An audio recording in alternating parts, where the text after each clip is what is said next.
পাহাড় অশান্ত করার পেছনে ভারতের ষড়যন্ত্র আছে বলে মনে করেন সাধারণ মানুষ। ক্ষুদ্র নৃগোষ্ঠী ও সংখ্যালঘু নির্যাতন নিয়ে দিল্লি নতুন খেলায় মেতেছে বলেও মনে করছেন তারা।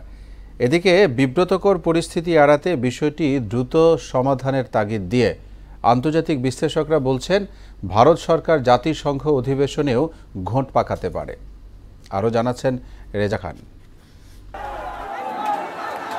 সরকার পরিবর্তনের পর হঠাৎ করেই উত্তপ্ত হয়ে ওঠে পার্বত্য চট্টগ্রাম। পাহাড়ি বাঙালি সংঘর্ষে বেশ কয়েকজন হতাহতের ঘটনা ঘটে।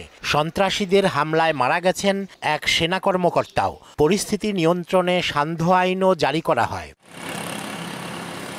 শান্ত পাহাড় হঠাৎ কেন অশান্ত, এমন প্রশ্ন ঘুরপাক খাচ্ছে জনমনে। পার্বত্য চট্টগ্রামে বিশৃঙ্খলা সৃষ্টির অপচেষ্টার নেপথ্যে ভারত সরকারের ইন্ধন রয়েছে বলে মনে করেন তারা। মোদির ছায়াতে, ভারতের ছায়াতে কাজটা হচ্ছে। কোন একটা সঙ্গেই জিনিসটা করার চেষ্টা করতেছে। ভারতকে শেখ হাসিনার প্রশ্রয়দাতা উল্লেখ করে তারা জাতিসংঘ অধিবেশনে বাংলাদেশের বিরুদ্ধে অবস্থান নিতে পারে বলে ধারণা করছেন তারা। যাদের ভারত মাতা ও রামের কাছে যাইয়া ওখানে শিখে এখানে বলে আন্তর্জাতিক চক্রান্ত একটা আছে, ভারতের একটা চক্রান্ত আছে, স্বৈরাচার সরকারের কিছু লোকজন এখনো আছে। তাহলে অবশ্যই তো কারো না কারো ইন্ধনেই এটা হচ্ছে, দেশে একটা অস্থিতিশীল পরিস্থিতি তৈরি করার জন্য।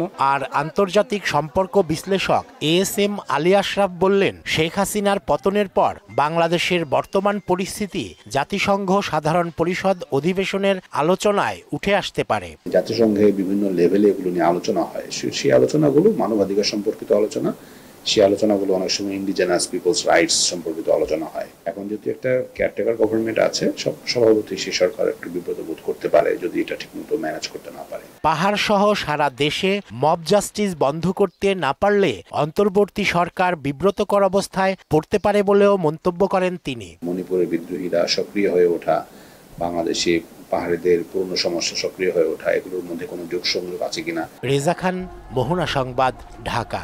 সুদবিহীন ব্যাংকিংয়ে আত্মশুদ্ধির পথ NRBC ব্যাংকের ইসলামিক ব্যাংকিং আল আমিন।